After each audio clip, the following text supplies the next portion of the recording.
Well, good evening, everyone. Come in here, come on in here, and welcome to a new live episode of He Said, He Said, He Said, a look at the world from a seasoned Black man's perspective. I'm your host, Alvin King, and I am so glad that you are here with us tonight. Hello, Patricia. How you doing? Thank you for joining the show tonight. And because it's so cold in this country, I know that you all are in the house and you are going to chill out and thaw out with us. So let's get on with what's going on right now. Let's start with this snow and ice deep freeze on the East Coast, because Washington, D.C. has basically been frozen for the past 6 days. Streets are still iced over, schools only just reopened, and people are literally slipping and sliding, just trying to get to work or walk their dogs. But what's so mind-boggling to me is that this storm wasn't a surprise. We all got the same weather report. We knew snow and ice was coming. So I'm sitting back thinking, did the city not get the memo the rest of us got? And in many neighborhoods, streets were never properly plowed or salted. Some city workers reportedly filed reports saying streets were cleared when they clearly were not. I know because it happened to me. And as a result, as I said, people have been getting hurt, falling, and just dealing with unsafe conditions, just trying to move around in their communities. This isn't, only about being inconvenienced. It's dangerous. And it raises real questions about where the funding for snow removal is going and why it doesn't seem to be showing up on the ground where it actually matters. From DC and all the surrounding areas, city leaders owe residents some clear answers, because when people are risking injury just stepping outside their homes, something in the system is not working and it needs to be fixed. Enough said. And Mayor Bowser, I don't know where the delusion is, but DC is not at the top of the list for doing things right. All right, let me move on. Before we get into anything else tonight, I want to start with something very serious. I want to send my deepest condolences to the family of Alex Preddy, who was killed in a shooting involving ICE agents in Minneapolis. No matter how you look at it, this is a tragic loss of life. A family is grieving, and nothing about this story should be treated casually. But what's bothering me is not as much about the killing itself. It's what happened afterwards. The video of the incident, we've all seen it, we're still looking at it, and yet almost immediately the narrative started changing with different explanations and justifications and less clarity. Then something else happened that really stood out to me. Instead of focusing on the actual shooting, the moment that cost someone their life, this administration started highlighting other footage, unrelated clips, past interactions, and moments that had nothing to do with the actual killing. And suddenly the conversation wasn't about, what happened in Minneapolis. It was about who Alex Preddy was as a person. Trump went as far as to publicly condemn him, calling him unhinged, even laughing at him, and calling him a terrorist threat to America based on footage that doesn't even show the killing.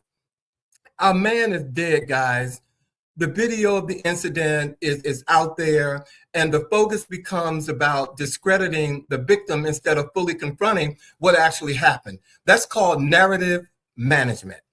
And this is where this starts to connect to what happened last night. Because when you see how this administration handled Alex Preddy, his case, it becomes easier to understand the arrest of Don Lemon and several other journalists. Last night, Don Lemon, who is 59 years old, along with Traherne Jean Cruz, Georgia Fort, and Jamal Lindell Lundy, were arrested by federal authorities for covering a protest at a church in St. Paul, Minneapolis. That's right, journalists covering a protest arrested. At the same time, the government is shaping the narrative around a deadly shooting. The people whose job it is to document and question power are being detained. And not for committing violence and not for interfering, but for being present and doing their job. So when you put these two stories together, a pattern starts to form. In one case, the focus shifts away from a killing and toward attacking the victim's character. In the other, the focus shifts toward arresting journalists instead of answering serious questions. And what that creates, or has been creating, is a climate where the truth becomes harder to see. Not because there isn't evidence, but because the spotlight keeps, getting moved around. That is what is concerning to me. I'm not like angry, and this isn't about politics for me, just a real concern that right now the people controlling the narrative are facing far less scrutiny than the people trying to report on it. And that's a situation no democracy should ever get comfortable with. And while we're speaking of violence in our country, particularly toward public figures, we just watched another disturbing incident involving Congressman Ilhan Omar, who was sprayed and attacked during a town hall meeting.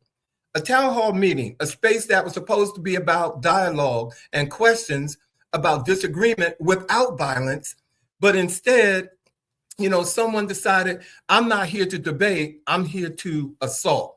And what's even more unsettling is what came next. Here he goes again. Trump publicly suggested that she somehow created the situation herself, that she basically sprayed herself, you guys. This is the same man who still wants the world to believe he survived an assassination attempt and is now accusing a sitting congressman of staging her own attack. The hypocrisy is almost performance art, at this point, as far as I'm concerned. And it feels like we're living in a time where people barely react to violence anymore. And the truth depends on who's telling it, but the moment you ask for accountability, everybody gets offended. And next, I have to talk about this, you guys. So hold your stomach. Somebody who knows Trump very well. Let's talk about Melania's new movie. Yes, that's a real sentence. According to the tabloids and industry reports, that's this controversial new documentary about the First Lady is backed by a reported $40 million acquisition from Amazon. $40 million. That was even, there was even a star-studded private screening at the White House this week. But here's the part that made me sit up in my chair and just like scream. According to Rolling Stone, almost 2/3 of the New York production crew, have asked that their names be removed from the credits. They worked on the movie and then said, yeah, actually, don't put my name on that. And that's not a bad review. That's a professional witness protection program, if you ask me. When the people behind the camera don't want to be associated with what's in front of it, that tells you everything you need to know. Oh, and if any of you were traveling to South Africa to see the release, don't go because South Africa has canceled the documentary too. All right. And before I wrap up tonight, ladies and gentlemen, because we have a great show, I cannot tell you how good this show is going to be. I want to talk about someone who never really leaves the news cycle, Kanye West. This week, Kanye released a new full-page apology in the Wall Street Journal titled, "To Those I've Hurt." He apologized to both the Jewish community and the Black community for his past anti-Semitic remarks and behavior. He said he's not a Nazi. He said he loves Jewish people. He expressed regret for using Nazi imagery and for things he said publicly. He also attributed his behavior to an undiagnosed bipolar disorder, which he linked back to a car accident in 2002. And all of this, you guys, is happening right before the release of his new album, Bully. Now, listen, I love a good apology, because it shows me that there's some growth going on and there's some accountability going on. But what really matters is the context of all of that. And you all know this is not the first time Kanye has apologized, and this is not the first letter. This is not the first movement of reflection. And historically speaking, these apologies tend to arrive right before a product drops. So The real question becomes, is this an apology about healing or is it about rebranding? And how many times can someone apologize for the same mistake before we stop calling it growth and start calling it a cycle? So you see, this is the world we live in right now. A country frozen by weather, institutions are frozen by fear, public figures are under attack, the truth is constantly under negotiation. And this is exactly why we do He Said, He Said, He Said live. It's not about yelling and talking over one another. It's about making sense of all this damn noise, ladies and gentlemen. So again, thank you all for being with us tonight. We have a very special show tonight. We've got a one-on-one conversation. Our special guest is a Houston-based fiction author whose powerful stories center the emotional and spiritual journeys of Black men, using storytelling to turn pain into purpose and inspire personal growth through self-discovery and healing. Our show tonight, The Meditation, Magic, and Manhood, the transformative fiction of Douglas Bell, is joining me tonight. And this brother's backstage, and I'm telling you, y'all, I cannot wait to introduce him to you all. But again, welcome to the show. I got to get going. So if you all are ready, let's get on with the chat.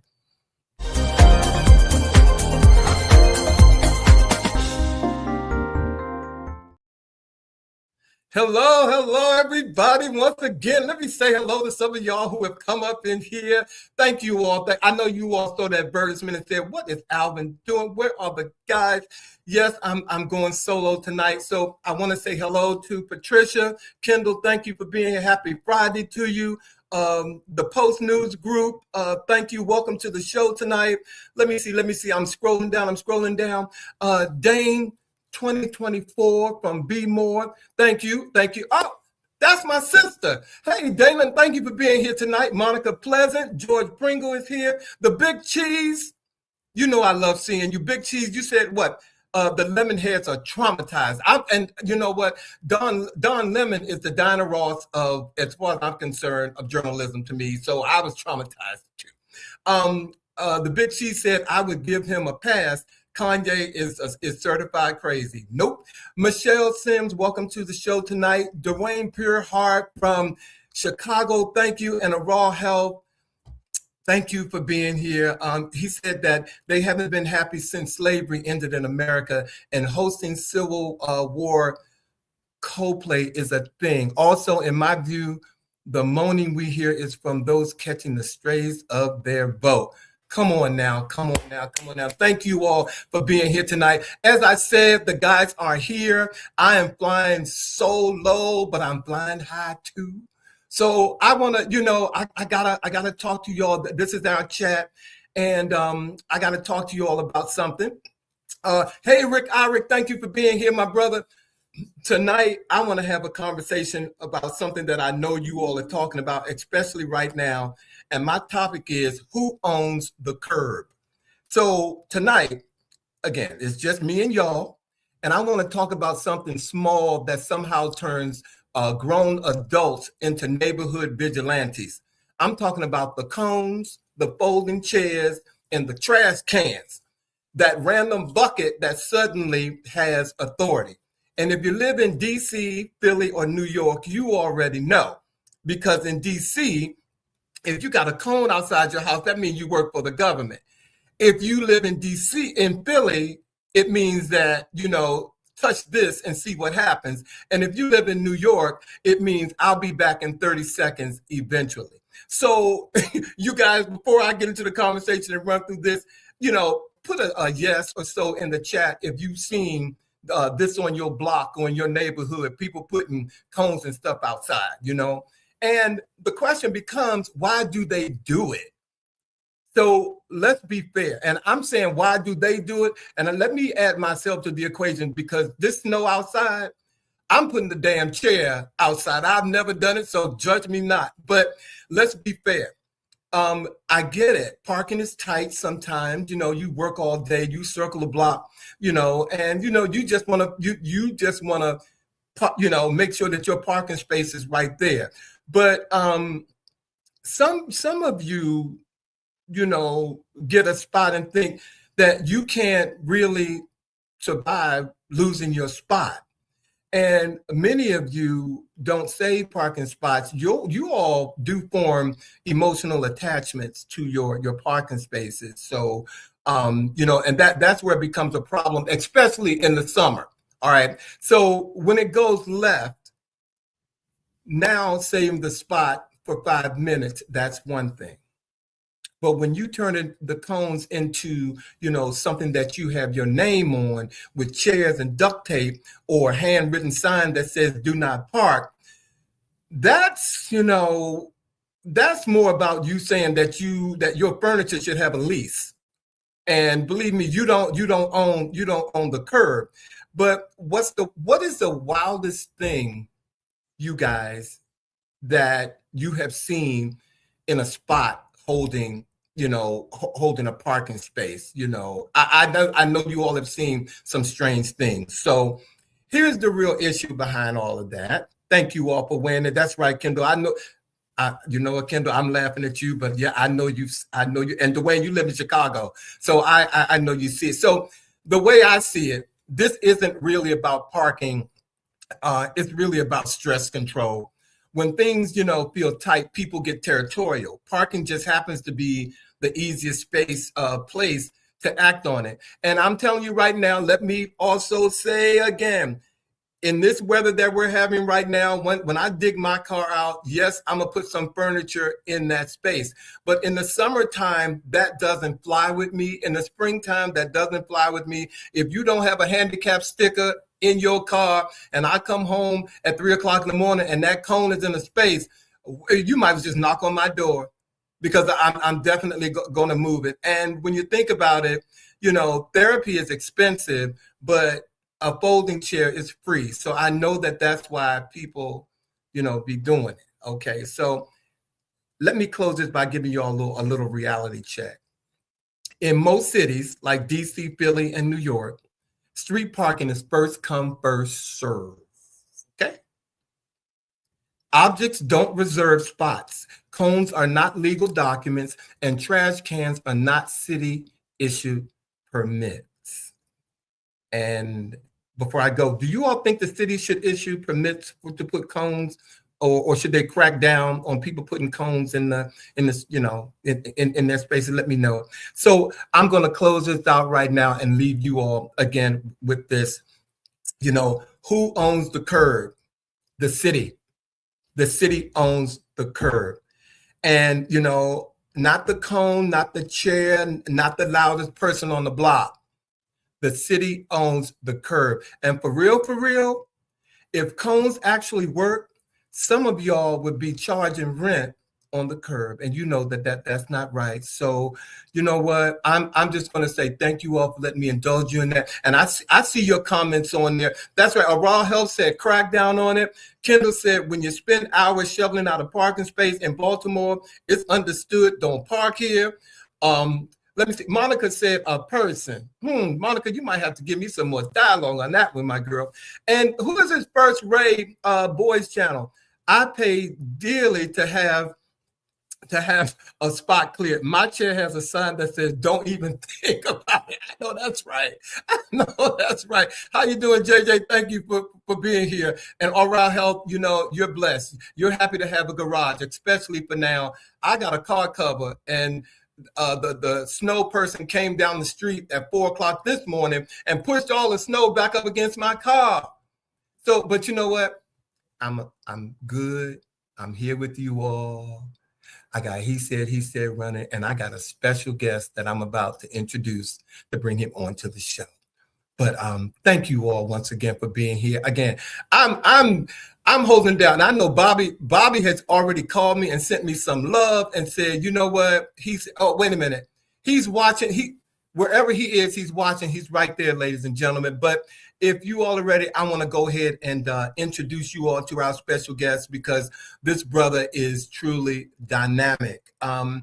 Tonight's conversation is truly about transformation, about the quiet moments that change us, the courage it takes to live truthfully, and the power of stories that heal what the world tries to break. My one-on-one tonight episode is titled Meditation, Magic, and Manhood, the Transformative Fiction of Douglas Bell. And that title is not just poetic, it's intentional. His novels explore identity, love, forgiveness, and resilience through the lens of mindfulness, community, and self-discovery. From the groundbreaking Catwalk novel to its moving sequel, Love Cake, and now his newest novel, Threads of Purpose, Douglas writes about what it means to confront fear, embrace authenticity, and find peace in the midst of chaos. Those stories are not just about characters, they're about all of us. Ladies and gentlemen, please join me in welcoming this dynamic author, Douglas Bell.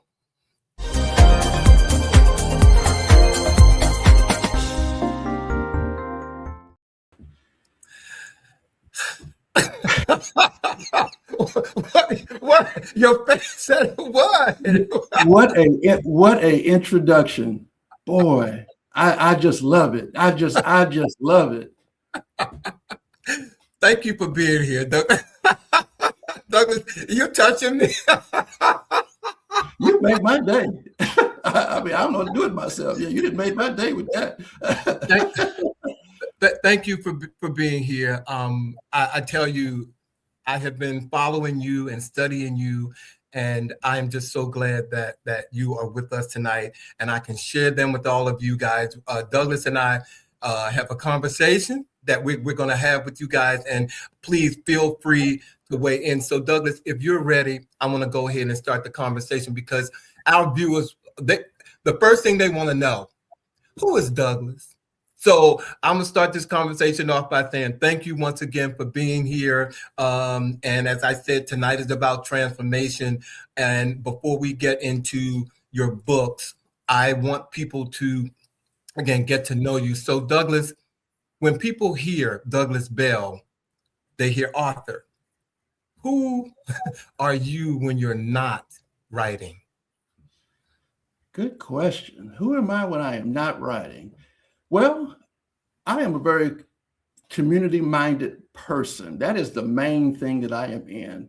Right now, what's really got me is I am serving as the board chair for an organization, nonprofit 501(c) organization called the Rothko Chapel.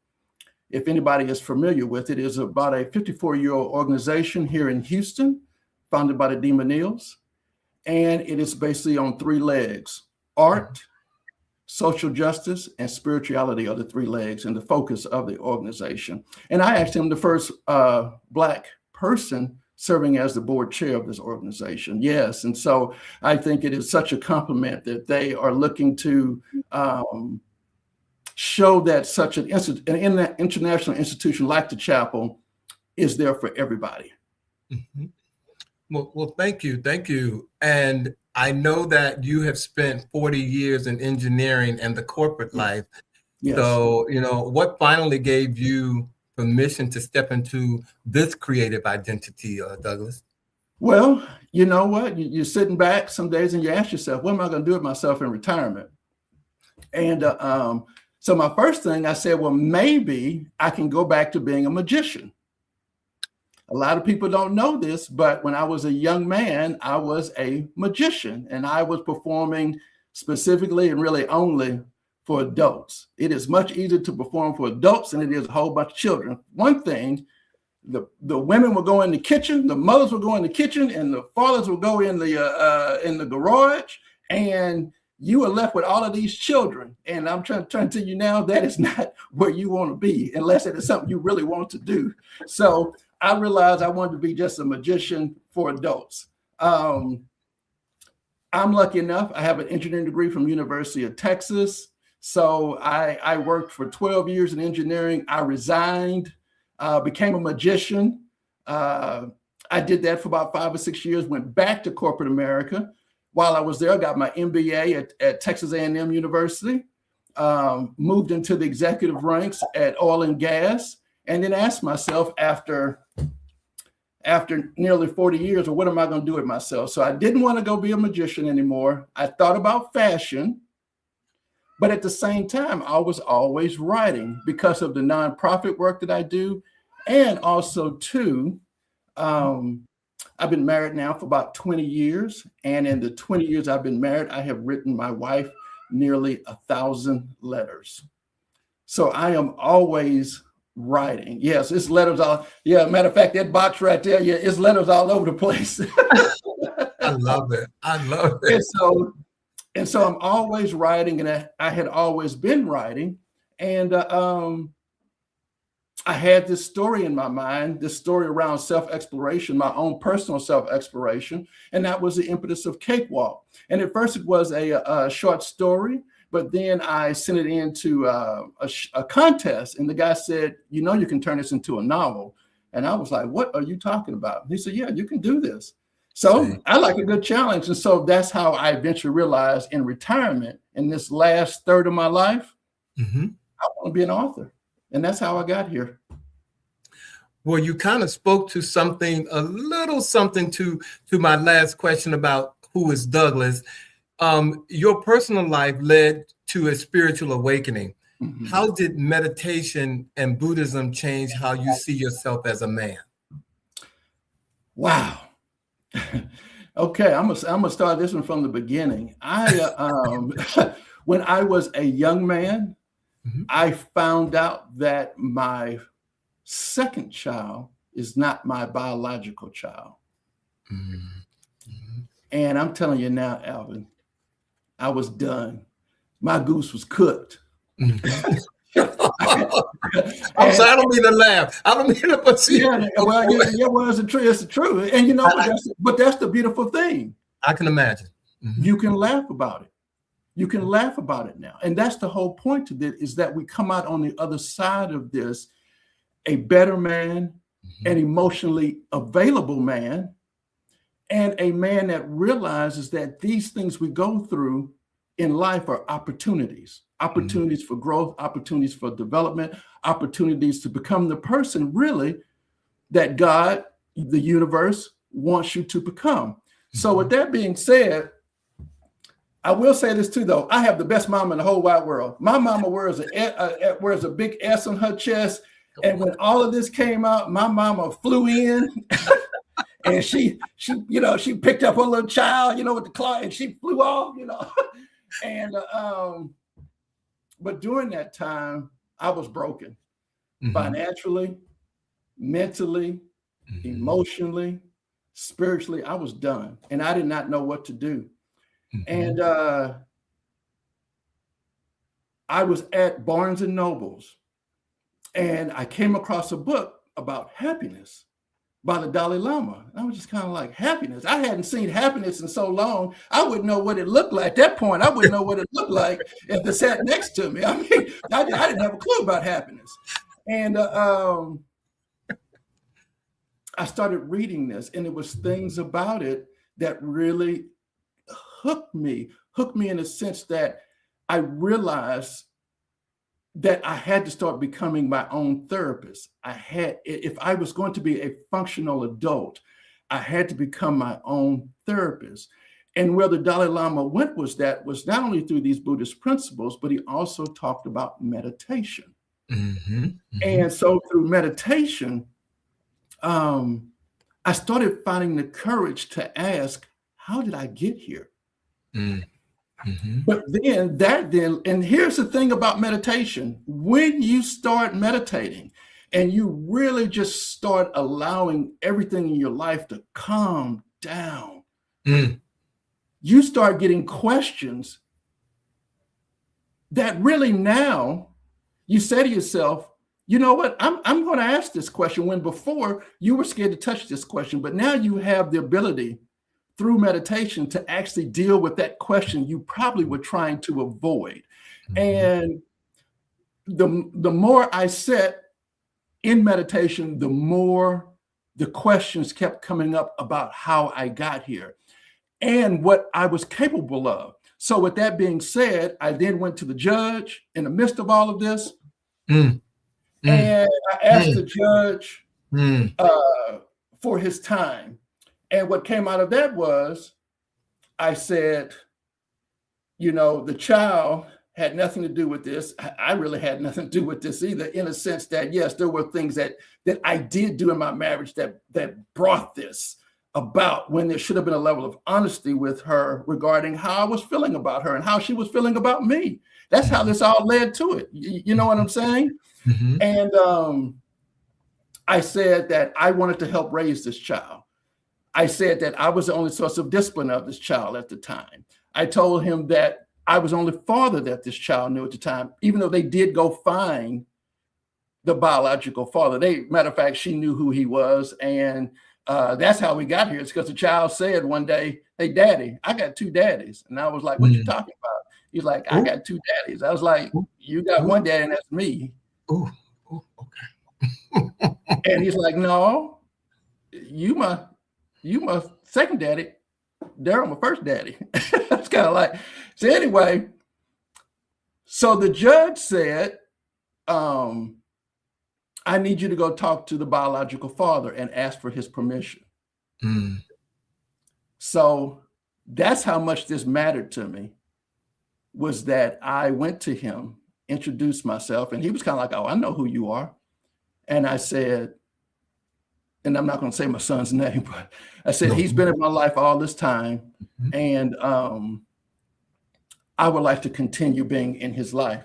And the guy, he had a level of arrogance and hubris. I mean, he was in charge. I mean, because they were severing my parental rights. For one thing, you can't, what they call, from my understanding, you can't bastardize a child. So meaning you can't sever your parental rights without going and finding the biological father. That's what I was told. So what I'm getting to is that, yeah, he agreed. So the three of us raised these children. Me, the biological father, and the biological mother, we raised the child. And so what I'm getting to is that I think I was only able to accomplish that and find the strength and realize what I was capable of because I allowed myself to get quiet for 5 minutes. And the thing about it is that God whispers until all of a sudden he does something really big that shakes your very ground. Now it's no longer whispering. But the point I'm trying to get to is that it takes getting quiet in order to hear the whispers. Because if you can hear the whispers, then maybe all the big things don't happen. Maybe all the things you dream about and think about and want and desire, you can hear them in the whisper. So you won't look. I don't know, viewers. I see Alma weighing in, but if I had a plate, I'd be passing it right now because he's just teaching you all. He's speaking to you off of his heart and his personal experience, and there is definitely some takeaway. And I'm sorry, I didn't mean to cut you off, Douglas, but I feel you. I feel you speaking, but I want to move into. He has 3 amazing books. And they tell the story. And I want to make sure that we get as much of you on this show tonight that we can. So, your own transformation shows up so clearly in all of your characters. And we're going to first talk about your book, Cakewalk. And it really begins with this first novel. So, Douglas, this book speaks to Black masculinity in a very nuanced way. What conversations do you hope this novel sparks, especially amongst Black men? Before I answer that question, I want to say that my brand really is centering Black male voices. And I say out of Houston, because we don't have all the issues you just discussed in DC and Chicago, all that putting the chair in the pothole. We don't have all that. So I'm moving to Houston. Okay. I'm coming to Houston. Yeah, so centering stories in Houston, Black male voices, but I am using meditation and Buddhist wisdom in order to transform my characters. Okay. So I think that was important to start there because in Cakewalk is about a Black executive who is secretly dating a trans woman. And he realizes how hard he has worked to achieve the success, influence, and power that he's achieved within the oil and gas industry. And he realizes that by this coming out, he's going to lose everything that he has achieved. Mm. And the point of this novel is really to show that there are so many trans-amorous men in this situation who feel they are alone, and there's really community for these men. And also, too, there's so much shame some days that we attach to who we love. Mm-hmm. So much shame some days attached to gender expression and just these questions, these things of labels. And this is where, for me, the Buddhist wisdom and teachings really come into play, is because it is these labels is where the shame exists. Because of these labels, the shame isn't attached to the label. And so if you can then wake up to a larger truth that you are perfect in the way that you have been made, then maybe there's a way to start disconnecting from these labels and start living your truth. Start living such that, in this example, you are not fetishizing, objectifying people that you have in front of you. And that's what you see sometimes from men who are dating and seeing trans women. They are objectifying these women. And I am making the case that these women, for the ones who want to be courted, be dated, be loved, hold my hand, take me on a date, buy me flowers, she deserves that. And I think because of the shame attached to this, that guy is not able to give her that, and give her that openly, publicly, and authentically. So the character, Brian Hicks, looks successful on the outside, but is fractured on the inside. Why did you want to start the story from secrecy? Oh, just because life sometimes is so much, life seems so much easier living in secrecy. And I really wanted to create a situation to where Brian could no longer carry this rock around. And it's a rock. There's this shame that many of us have for who we're loving, who we're in love with. And I needed to create a situation to where he really had to make a real choice. Was this job? Was the power? Was the money? Now you got to realize, in oil and gas, our executives are doing well. And that is one reason why, being here in conservative Texas, you make a really good living and the expenses are low because of oil and gas. And so this guy is doing well, between pensions, between 401ks, between $100,000 bonus checks. Yeah, he's doing fine. And he realizes that's a lot to give up. And also, too, he doesn't want to disappoint his mama. And so I wanted to create a situation to where he really was going to have to man up on this. But how could he do that? How could he man up on this? It's just hard to believe that you just wake up one day and say, you know what, I'm going to go do this. So what I'm trying to advocate is, can we use meditation in order to bridge these gaps in our lives?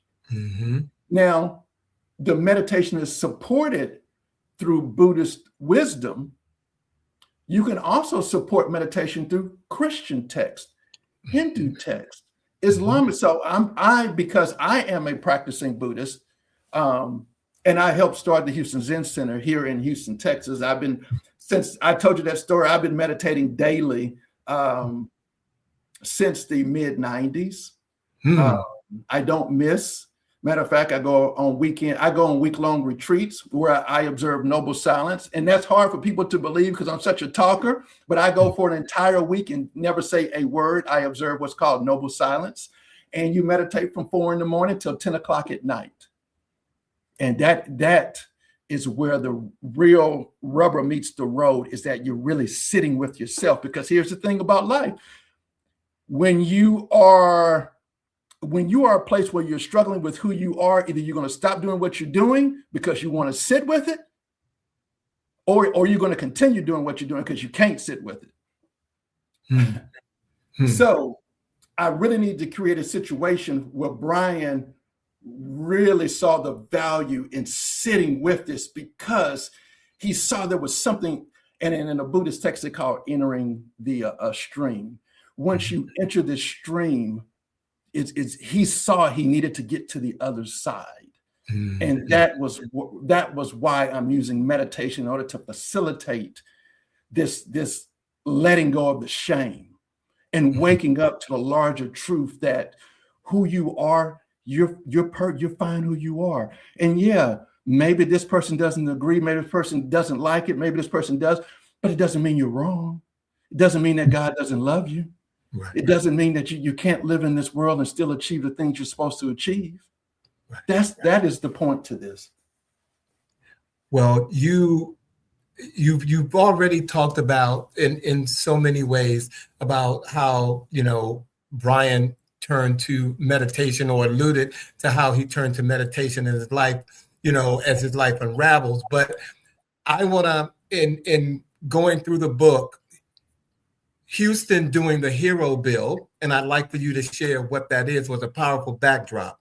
Why was that moment so important in the story? So the hero bill, and actually, I don't remember the acronym, but at least here in the whole point of the hero bill, it was that the city, the mayor at the time, was trying to bring about equity for everyone. And one of the things about that was a trans person being able to use the restroom of the gender in which they identify. Okay. And it did not pass here in Houston. It did not.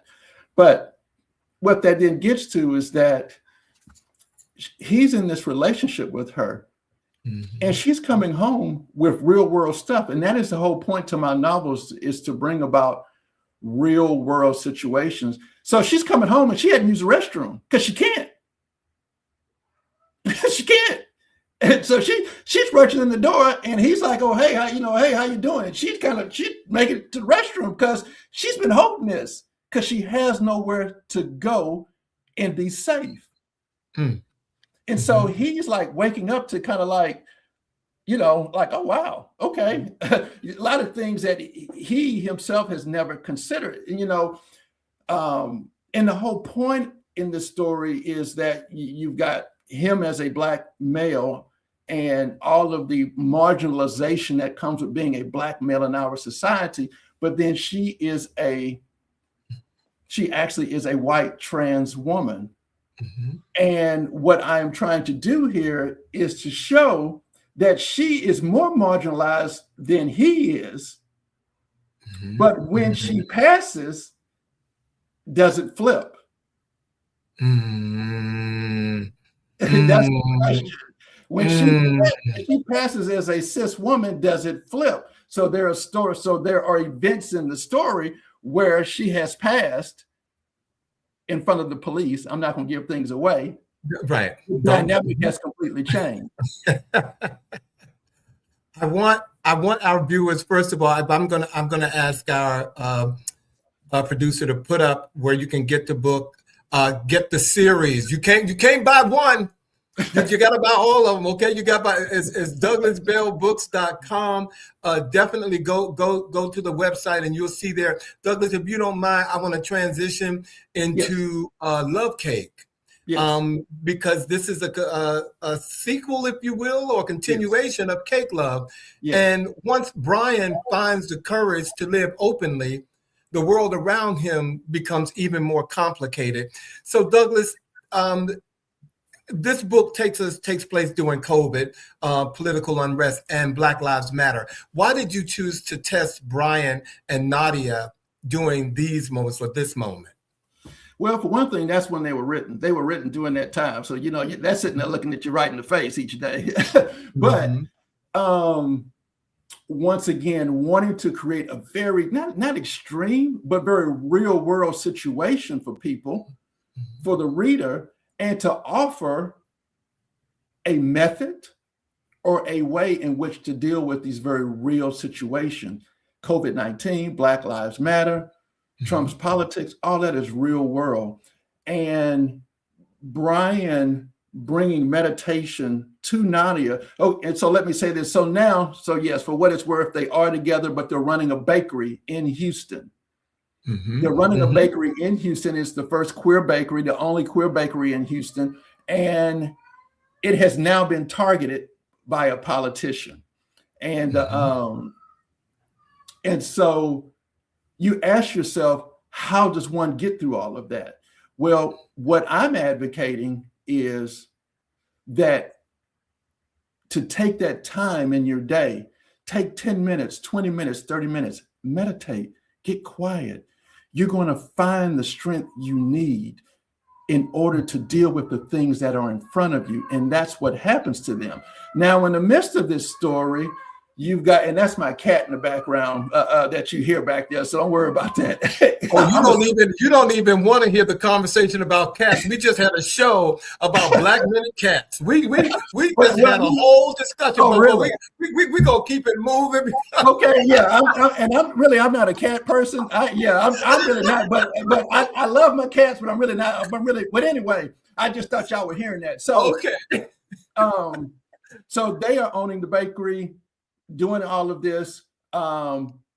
Brian has a child that is in college and money is getting tight. And so Brian does something.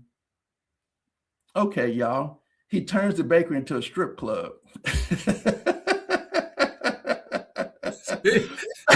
Well, anyway. Hold that thought, because see, you got Alma in church. Alma Gill is in church saying amen, and wow, Alma's passing the plate. Kendall said his curiosity is piqued and he can't wait to read the series. Okay, that's what you're here for. And Charles, was it Angels? Charles said, how did the debate and rejection of the hero ordinance shape Brian's journey toward acceptance and authenticity? Did it influence how you approach his self-reflection and growth? You can finish your question about the strip club and how the establishment was turned into a strip club, and then you can answer Charles's question if you like. Mm-hmm. So with money getting tight, Brian does some very desperate things, but I'm also leaning on meditation in order for Brian to do the level of self-examination around his ability to be vulnerable with Nadia and tell her the truth that he's not handling this well and things are really falling apart. Because there's things that happen with Nadia where she's kind of like, oh, you take care of it, or you take care of it, or you take care of it. And he's taking care of it, but it's falling apart and he doesn't know how to tell her. And we all are suffering that. So forget the whole cis trans thing. All of us some days are suffering on how to tell our partners a truth, the truth. Right. And still let our partners know that we love them. Mm-hmm. So from there, it gets crazy. And that's why Love Cake is really, at the end of the day, comes down to a story about forgiveness. Very much so about forgiveness, not only for him, but also for his mother. So that's a whole nother subplot, is the mother and how the mother falls into the story, which is once again gets to another thing of forgiveness. Hey, Rick Eyrick, yes. Yes, a lot of that is Rick. In a lot of my own self-exploration, as a younger man back in the 80s, I was dating, before we started using this word of trans, but I was dating trans women. And so some of the things in the story come from my experiences of being out in the world, and I bring them to the novel. I am going to ask this question, and I'm sorry, did you want to Charlie and Rick, thank you all for asking the question. Charlie, did you want to answer Charlie's question? A little bit. Yes. How did the debate? Would you like to answer that? So it did influence it in a sense that Brian really started waking up to see how he needed to show up for his woman. Once he accepted that this is what he wanted, once he accepted that this is who he was, once he accepted that this is where he was supposed to be, it really, really did influence how he was supposed to show up for her and how he was supposed to support her, how he could support her. I think in a lot of ways, this novel asked the question that Brian asked himself: should he be a part of the LGBTQ plus lexicon? Is there something about the LGBT? Is he one of the LGBTQ letters? And should he be? And once that question was being dealt with, then he had a better ability to realize how he could stand with her and support her and be there for her once that question was starting to honestly be addressed. I'm going to ask you one more question about Love Cake, and then we're going to move into Threads of Purpose. Forgiveness is central. It's a central part of this series. Who is forgiveness really for in this story? Wow. I think there's a whole lot of forgiveness. I think the major thing is Brian's forgiveness of himself for not having language around these things. Not being able to talk about it because no one's talking about them. And he had nowhere to go with these conversations. He had no, if anything, it was easier just to sit in the shadows. So I think forgiveness there, but then I also think forgiveness of our loved ones, i.e. his mother, the parents, these things may be a little difficult for people to process. But that takes forgiveness. Nadia, her level of forgiveness, that they're on two separate journeys.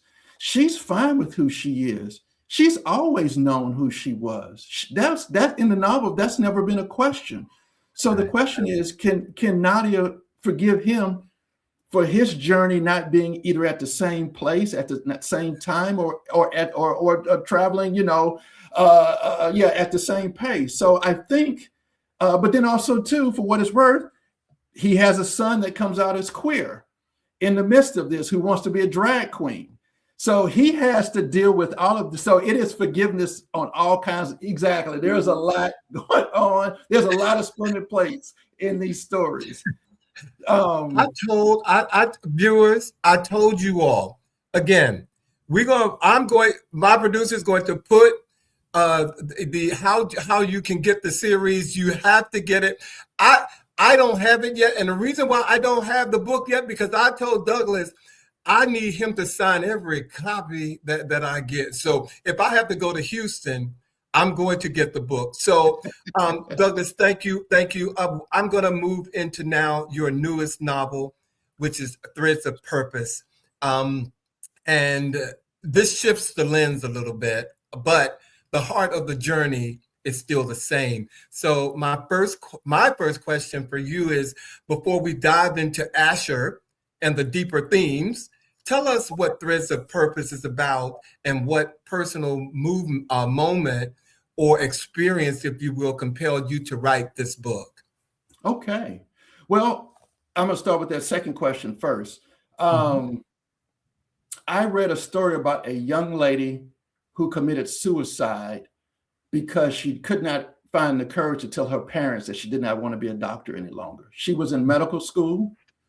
She was a medical resident, rather. And I didn't know this until this story, but medical residents work 80 to 100 hours a week and only make it, and from my understanding, at least here in Houston, only make about $40,000 a year. So you're broke and tired. Yeah.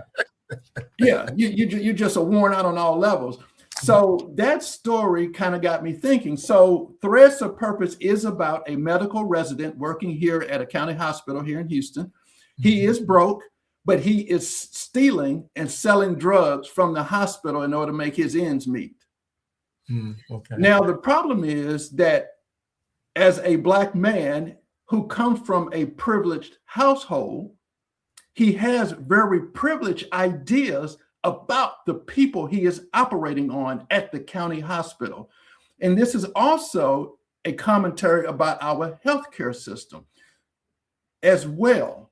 But he has these very privileged ideas about the people that he's operating on, such that when he gets arrested, he now is in jail with the same people Ooh, ooh, ooh, ooh, ooh, that ooh.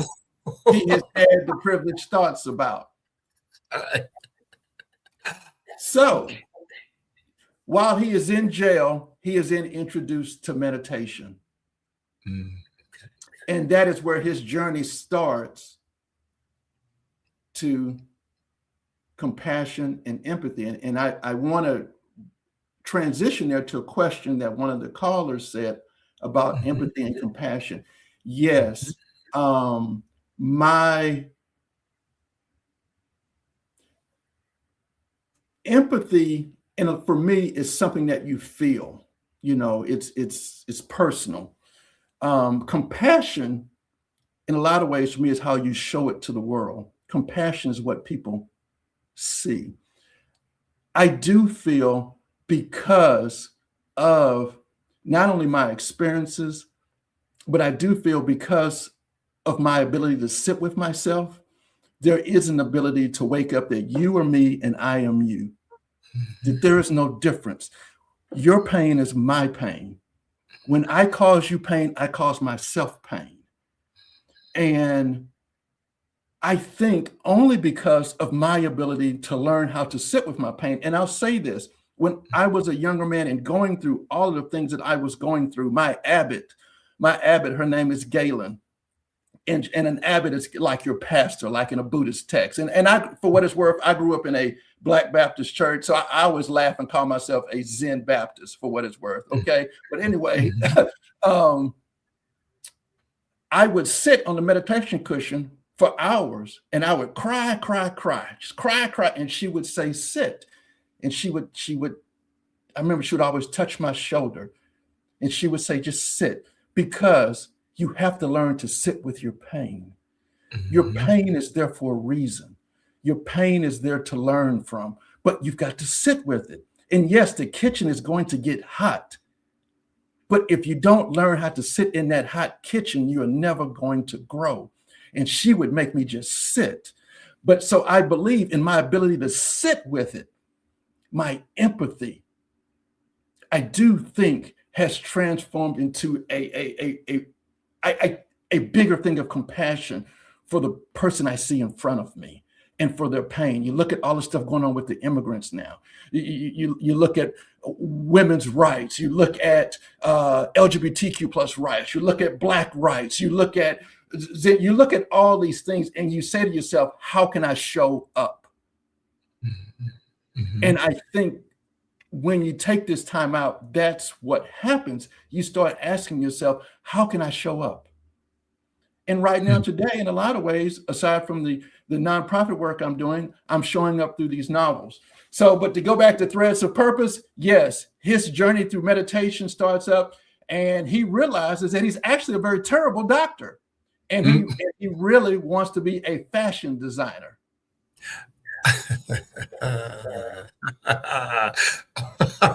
But like life, things about life now get in the way such that he cannot make that change now, or it seems that he can't. But it is meditation and it is Buddhist text that is keeping him through this, taking him through this. So yes, that is Threads of Purpose. And Threads of Purpose is actually a trilogy. I'm currently writing the second book now, which I believe will be called Invisible Threads. So as you all know, ladies and gentlemen, we are nearing the end of our conversation with Douglas. As I told him backstage before we came on, I had a feeling that this conversation was going to be transformative for me. And you did just that. So I first of all, I want to thank you. I do have a couple of questions that I want to ask you before we let you go. And one of them is, Douglas, what are you, after writing all of these novels, what are you still learning about yourself? Gosh, Lee, that I'm not done. I'm not done growing. I'm not done learning about who I am and what I'm capable of. I don't get so scared anymore of life. And I don't know if that's because, you've gotten older now. In a lot of ways, I have achieved a certain level of I don't want to say success, but I was going to say, please say it, because you look so successful, sitting across from me right now. Well, thank you. But I life is nice. Life is comfortable. I have choices. That's huge to say you have choices in life. So from that standpoint, I'm very successful in the sense that I have choices. One of the choices, too, to be honest with you, is that we are moving to Europe next year. You're out. You're leaving. So I've got choices. That makes that is a success in it. So what I'm capable of, when I was a magician, I thought that was a failed experiment. It wasn't. Because what's funny is that that's what got me into Texas A&M University, the executive MBA program. They put me in that program because they said I had an entrepreneurial spirit that they wanted to be behind when I made it. And I was kind of like, oh, you gotta be kidding me. Where other people gave me a hard time for that stupid, crazy decision of becoming a magician. But I said to myself, I didn't want to be an old man and not go for it. And I enjoyed entertaining people. Being a magician was fun. I can tell y'all that now. Now, I may have struggled because, being an artist is hard, but I'm going to tell you now, I had a good time and I learned a lot. It made me a better man, made me a stronger man. Because to that point, I was the privileged kid. I've been went to private school my whole life. I was in all boys school my whole life. I did not sit next to a girl until I got to college. and I got to UT and lost my mind because it was like girls sitting there. Yeah. So it was crazy.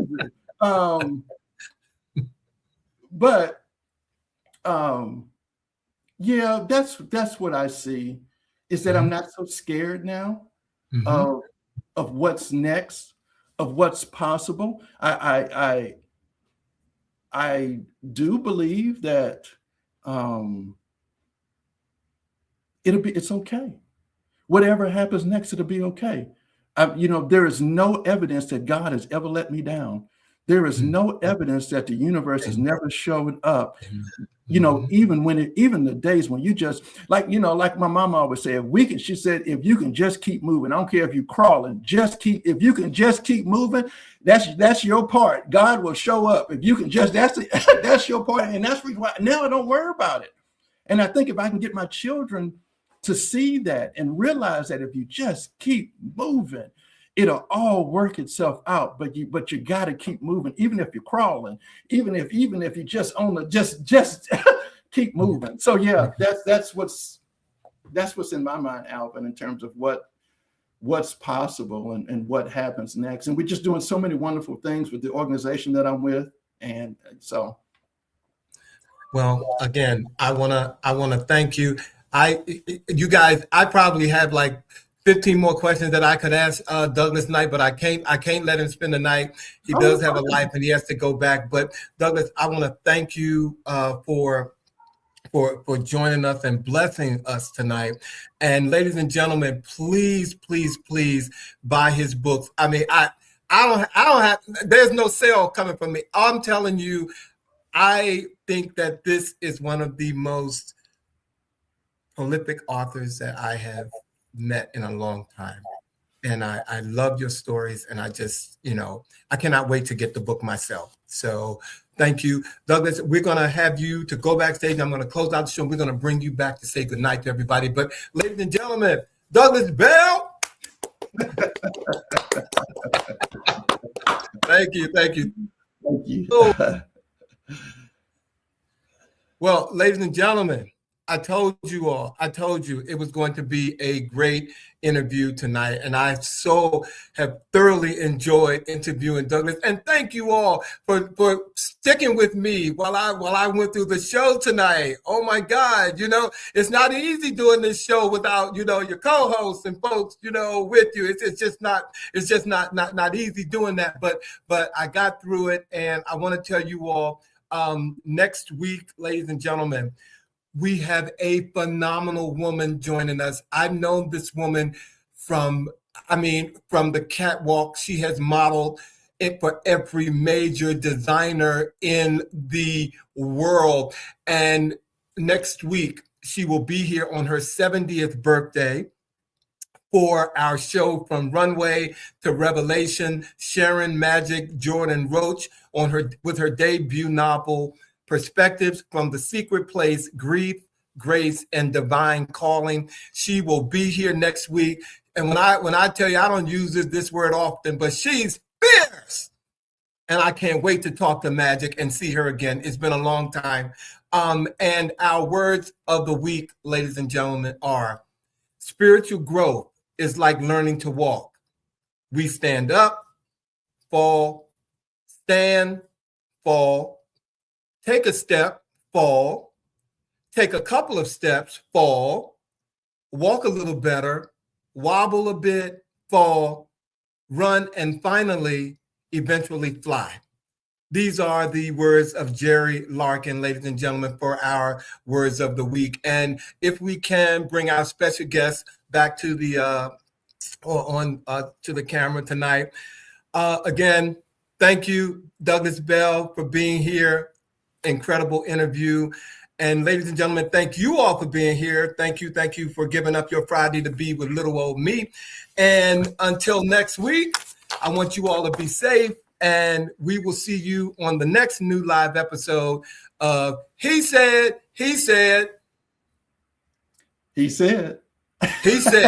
All right. You guys take care. Have a great weekend. And thank you again so much for joining us. Thank you, Douglas. Nice to meet you, man. Yeah. Thank you. Thank you so much.